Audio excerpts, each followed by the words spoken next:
Okay, that was obviously a cool little funk thing in A minor. I went a couple different places with that. I started out with sort of a James Brown, Wah Wah Watson kind of thing.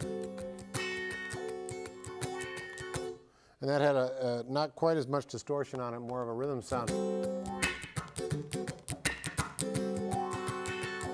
So this is kind of a...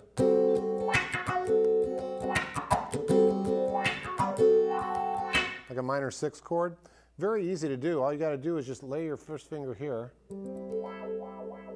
and then move your pinky here, or your third finger if you choose. I like doing the pinky because it allows me to use my other fingers along the way. So that's just a way of coloring the A minor.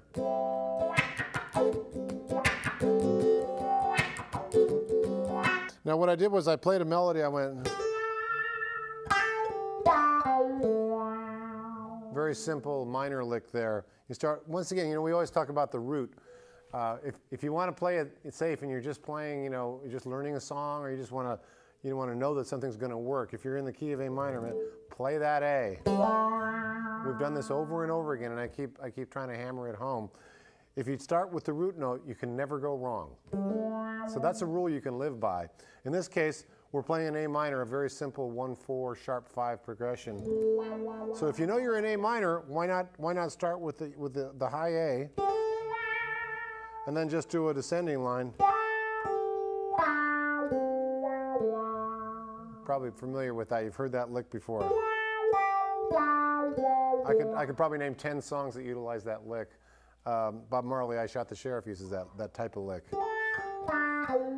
And this is a trick that I want to share with you too. Sometimes if I'm at a loss of what to play, I'll just try and search out a very simple melody, especially over a groove like this, rather than getting tricky with it or trying to get up something fancy. And we all do this, believe me. Every guitar player I know does this. We'll be playing somewhere and we want to try and do something fancy. But the truth is, if you want to be effective and really nail it, you're better off doing a really simple lick. So even if you're just a beginner, this is still something you can groove on and really have fun with. So my lick, again, was just...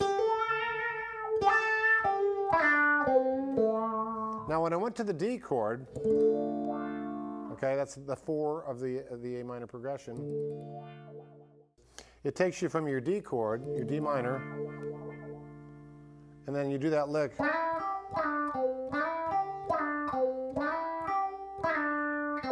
Right back to your A. So you're back to your root again, okay?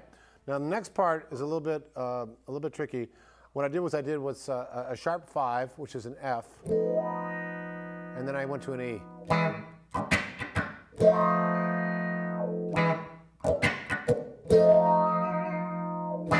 And back to the 1. Now the reason I did that, I have a great affinity for sharp 5 chords in a minor progression. And don't let that scare you, it's not complicated. You know, if you can count 1, 2, 3, 4, 5, you know that your 1 is your A minor, your 4 is your D minor, and your 5 is your E minor. Okay? So a sharp 5 would be your F. And in this case, you can check out my F7th.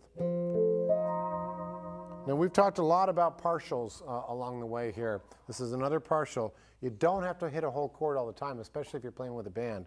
This triad will suffice. So that's a nifty little chord to have in your arsenal. And then simply go down a half step. And the bonus is you get to pick up the low E.